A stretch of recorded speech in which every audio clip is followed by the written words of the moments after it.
That's actually going to be our second helping, so kind of a spoiler alert for that. But our first helping, what are we making today, Chef? Making chicken Gallantine, which is a little different than the normal chicken breast on a plate. It's got some technique to it. You have to roll it and roast it and then slice it. It comes in a nice little package. And you serve this at Acqua? Serve it at Acqua for a lot of our weddings, yeah. Okay, so how appropriate we're having it today. What are some of the ingredients that we need?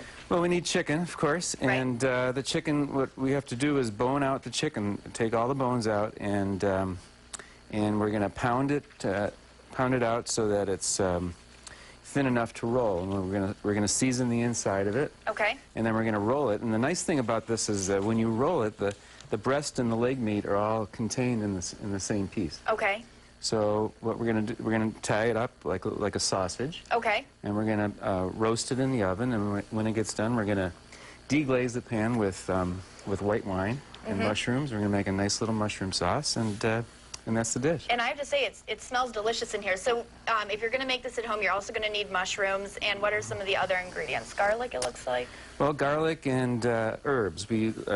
What I like for chicken is sage and rosemary and garlic. That's always a good thing for poultry. And we're going to season the inside of it with that. We're also going to use pancetta, which is an unsmoked type of bacon. It's an Italian bacon. You're going to use that for flavor, and it's also going to add a little bit of moisture to the inside of the chicken. Now, fresh herbs, or can they be dried herbs?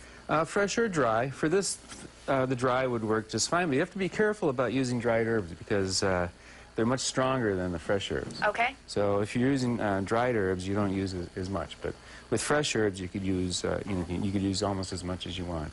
Okay, that sounds great. Well, we're going to start assembling this in a little bit, but now we're going to send things over to our web producer, Emily Linehan. Hey, yeah, no problem with that today, right, Victoria? Well, Chef Joe is actually going to show us how to debone the chicken. And I was talking with you during the break, and you said if you don't want to do that, or maybe you're new in the kitchen and you're kind of intimidated by doing this, you can just get a chicken breast, right? Use the same thing? You could use a chicken breast, especially, a lot of people only eat chicken breast.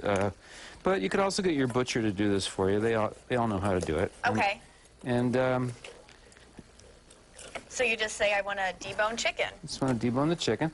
And we're going to use the bones for our stock, and that's going to go in our second helping. Okay. And so now you have the chicken breast and the chicken leg, and you were saying that's why you like to do this, because you get the combination of the two different areas, right? Well, nothing like fresh chicken stock. It's a very important part of good cooking. Okay. All stocks are. So whenever you could do something with a whole chicken and you have the bones to use, that's good cooking. I mean, that's much better than using chicken base or anything like that. Now, chicken Gallantine is kind of a good thing that you have at Acqua for weddings. Is there any kind of thing that you would recommend, too, if somebody's going to Acqua? What are some other dishes that they have there? Well, we do a lot of combo plates, which seems to be real popular, because then you get, a piece of fish or some shrimp or something like that with a piece of chicken. Filet mignon is always a real popular one. And so, yeah, combo plates are, I really like those because that way, you get two different things on your plates. A little bit of a variety, right? For those who, a lot, here in Buffalo, there's a lot of people that like to eat steak, so steak goes on just about every one of our weddings, and, chicken's also real popular, too. Okay, well, today we're making chicken. We have our chicken deboned coming back. We're going to kind of start to assemble it, putting everything together, and we'll show you how to do that. Back to you, Victoria. Sorry, Victoria, we're back in the kitchen getting your meal prepared for you, chicken Gallantine. So, Chef, last segment we deboned our chicken. Now you just put it in saran wrap, and what are you going to do now? Totally deboned our chicken. This is half a chicken. Put it in between 2 layers of saran wrap, and then have to pound it so that it's thin enough to roll. Okay. So now I'm going to take this off. I'm going to add our aromatics. Now this is garlic that I've sliced thin. Okay. You remember what we called it the last time? Goodfellas garlic? Yeah, the razor or something. We were talking about that this morning. And add a little of that unsmoked bacon, the pancetta. And you can get pancetta at pretty much any grocery store. Yep, just about every one that I've seen. And you always have to add some herbs and salt and pepper. Make sure everything's seasoned. And then we're going to roll. Okay. Okay. So this gets rolled up like a sausage. Now, Now, what are some of the other meals that you cook at Acqua if somebody was going to have their wedding there? Well, like I said, steak is always a good choice, and because when you have a wedding for 200 plus people, most people like steak, but then there's those people that don't eat meat, so you have to have something for them as well. So our combo plates are very popular. Now, being a chef, what would you personally maybe recommend for somebody if they were, going there? Like Emily, I think, was talking to you about having her rehearsal dinner there. What is your recommendation? Well, we have a really nice dish that's either steak or chicken, and it's combined with crab cakes. And, oh, okay.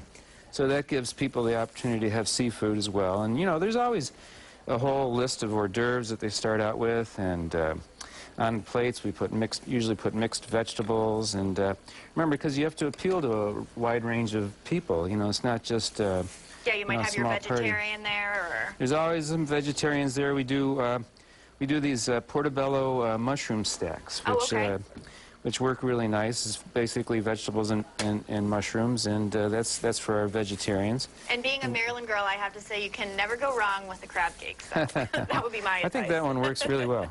Anyhow, you roll this up like a sausage, and then you have to sear it in a pan. Okay. Okay. At what temperature do you have the well, pan it just right has to be hot. Okay. You want it to be hot enough so that you want to brown it all over. Okay. And by doing this, you end up with something called fond in the pan. And that's where a lot of the flavor comes from. Okay. And so, what I've done here, we're gonna brown this. Okay. And we'll put this aside because I started some already. Oh, that looks earlier. amazing. Okay. And they look like this. So, what I'm gonna do. And this is our chicken Gallantine, and these are the chicken Gallantines right here. And I'm going to pour off the fat. Okay. Because we don't want that fat. And while this pan is still hot, okay, we are going to deglaze. This is a very important part of cooking. You deglaze the pan. You want to scrape up all that nice flavor. And you just poured some white wine in there. The white wine, and then we're going to take it and let the wine reduce and cook off some of that alcohol flavor. Mm-hmm. Okay. And once it reduces, we're going to add our mushrooms and some of our chicken stock. And I have to say, you were doing this earlier during Wake Up, and it smelled delicious in here. So now you have mushrooms in here. What did you do with the mushrooms? Well, this is our sauce. Okay. And what I would normally do is to take this sauce.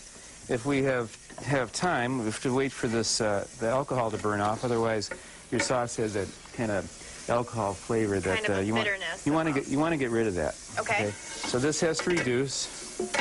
Get rid of that smell. You could kind of smell that it still has alcohol in it. Right. So when it starts to lose the smell, that's when you know that you're done deglazing your pan. Deglazing your pan, and you want to make sure all those little bits come off. Okay. And that's where a lot of flavor comes from. Okay. And then what we're going to do is we're going to cut off our strings. Okay. And like this. So we have about 30 seconds left. Really? That's it? Okay. That's it. Time flies. We're having fun today. All right. Making Victoria her delicious meal. Okay. Here you go. And then we're going to oh my gosh. a couple pieces that like looks fabulous. Our plate. And our mushroom sauce. Okay, and we have the awesome mushrooms on here. So when we come back, I'm going to try this. Victoria, you're not going to get any of this. You're going to have to wait.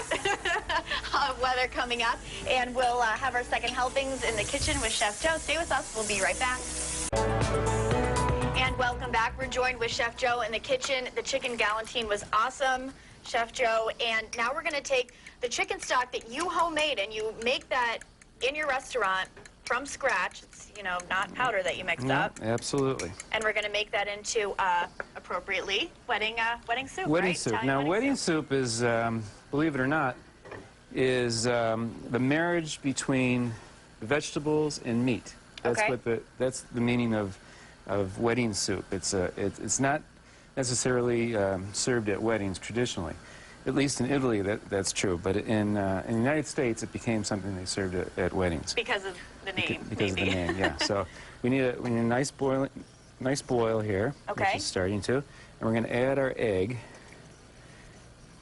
And then you have the chicken stock in here. You have some chicken, some meatballs, and what's the green stuff called again? It's escarole. Escarole. Escarole, you could use spinach or Swiss chard or something like that. Almost like an egg drop soup, it is. right? It's like Italian egg drop soup. That's exactly right. So. And 2 eggs you want to put in there?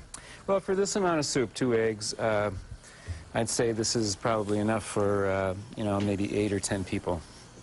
And it smells delicious. And to make the chicken stock, what you did is you would just put some vegetables in a pan, put the chicken bones in there, put some water in there, and let it simmer for about 25 minutes, Water, right? aromatics, bay leaf, fresh thyme, and let it cook for about 45 minutes.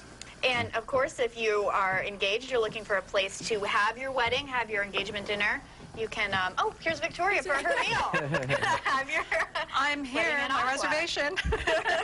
Okay, well, here you go. Do you want some chicken Gallantine? I have to say, I love the mushrooms. I love them, too. And what you did, we didn't really get to show this, but you had a pan, you would put the mushrooms in the pan and then pour the wine in to deglaze the pan and really bring out that flavor. Right, that's where the flavor is. That's where all good cooking starts, right in the pan. Excellent. Okay, so we have a meal that we have in mind for the wedding.